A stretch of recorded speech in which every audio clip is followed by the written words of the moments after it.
This video uses the vívoactive 6 as an example to introduce Garmin's new smartwake alarm. The watch will gently wake you up within half an hour before your set alarm time, so you won't oversleep even if you tend to snooze. Suppose you set an alarm for 7 a.m.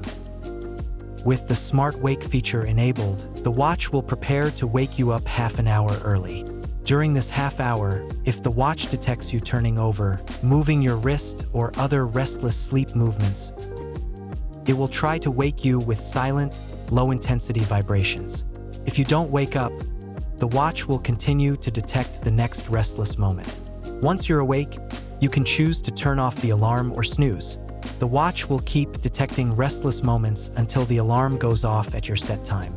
If the smartwake feature is enabled but the watch is silent within half an hour before the alarm, it might be because the watch didn't detect any restless moments, or the watch recorded a short sleep duration and decided not to wake you early. Now, you can use the smartwake feature to wake up on time. Keep your Garmin watch updated to support the latest features. For more details, visit support.garmin.com.